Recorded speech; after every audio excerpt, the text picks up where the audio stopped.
Tell the truth. Don't be bullshitting people. Like I say, there's enough bullshit as it is. There's enough bullshit as it is. In fact, there's just enough. Did you know that? There's just enough bullshit to hold things together in this country. Bullshit is the glue that binds us as a nation.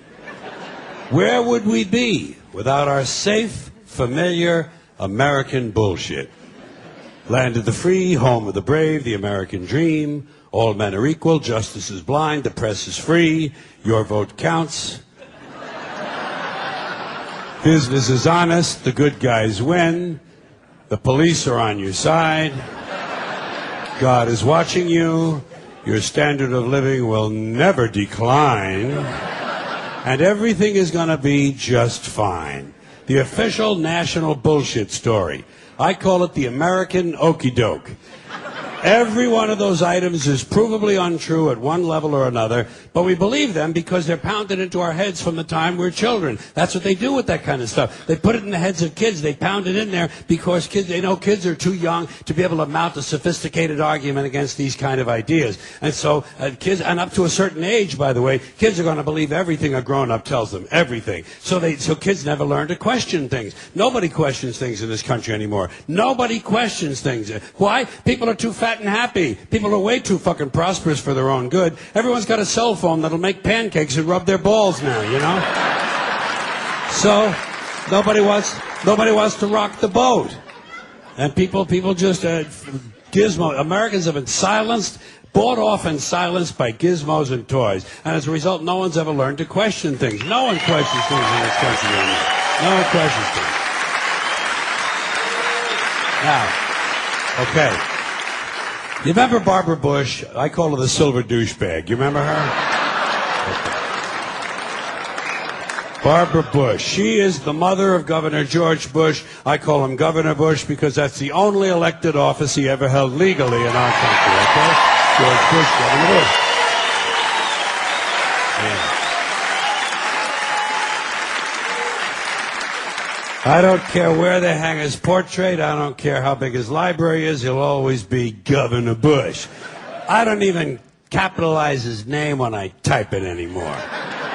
So she's the mother of Governor George Bush. She's also the wife of his father, George H.W. Bush, who did become president in the normal, legal, traditional manner. And when he did, she came along for the ride as First Lady. And that's been the tradition up till now. A man has been elected, and the woman has come along for the ride as the First Lady. And usually, as in American life in general, the woman is condescended to, patronized, given something to do to keep her busy. A lot of times they give her a charity or a cause, something she can champion. Betty Ford was told to drink. Remember that?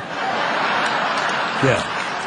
Yeah, that was Betty Ford's assignment. Betty, you get drunk and get totally fallen down, fucked up, shit-faced drunk, okay? You just get fucked up drunk, and we'll hose you down, baby. We'll hose you down. We'll put you in a facility, you'll get sober, and then we'll put your name in the facility. Liza Minnelli can get sober, and everything's going to be okay, right?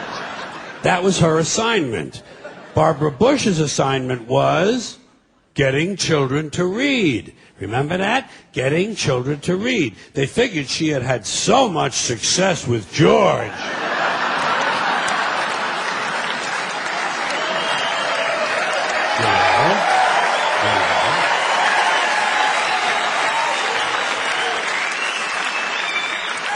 That she would be a natural to get children to read, which misses the point completely. Not important to get children to read. Children who want to read are going to read. Kids who want to learn to read are going to learn to read. Much more important to teach children to question what they read. Children should be taught to question everything, to question everything they read, everything they hear.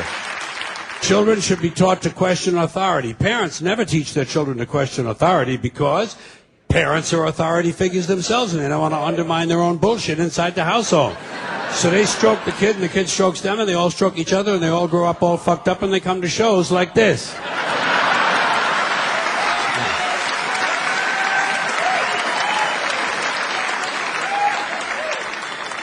Kids have to be warned that there's bullshit coming down the road. That's the biggest thing you can do for a kid. Tell them what life in this country is about. It's about a whole lot of bullshit that needs to be detected and avoided.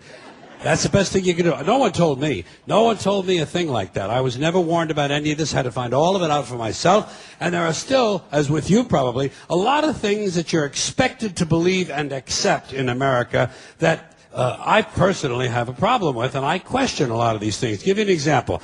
I saw a slogan on the guy's car. It said, "Proud to be an American." And I thought, well, what the fuck does that mean? Proud to be an American. You see, I've never understood national pride. I've never understood ethnic pride. Because I'm Irish, and all four of my grandparents were born in Ireland, so I'm fully Irish. And when I was a kid, I would go to the St. Patrick's Day Parade. And I noticed that they sold a button that said, "Proud to be Irish." And I could never understand that because I knew that on Columbus Day, they sold a different button that said, "Proud to be Italian." Then came Black Pride and Puerto Rican pride. And I could never understand ethnic or national pride. Because to me, pride should be reserved for something you achieve or attain on your own, not something that happens by accident of birth. Being Irish...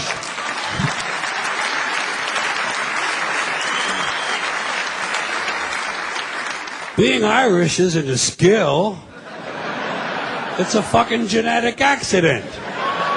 You wouldn't say, "I'm proud to be 5'11". I'm proud to have a predisposition for colon cancer. So why the fuck would you be proud to be Irish or proud to be Italian or American or anything? If you're happy with it, that's fine. Do that. Put that on your car. Happy to be an American. Be happy. Don't be proud. Too much pride as it is. Pride goeth before a fall. Never forget Proverbs, okay? Now, here's another slogan. Here's another slogan you run into all the time. God bless America. Once again, respectfully, I say to myself, what the fuck does that mean? God bless America? Is that a request? Is that a demand? Is that a suggestion? Politicians say it at the end of every speech, as if it was some sort of verbal tic that they can't get rid of. God bless you and God bless America. God bless you and God bless America. I guess they figure if they leave it out, someone's going to think they're bad Americans. Let me tell you a little secret about God, folks. God does not give a flying fuck about America, okay? He doesn't care. He never cared about this country. He never has. He never will. He doesn't care about this country any more than he cares about Mongolia, Transylvania, Pittsburgh, the Suez Canal, or the North Pole. He simply doesn't care, okay? He doesn't care. Listen. Hey, there are 200 countries in the world now. Do these people honestly think that God is sitting around picking out his favorites? Why would he do that? Why would God have a favorite country? And why would it be America out of all the countries? Because we have the most money? Because he likes our national anthem?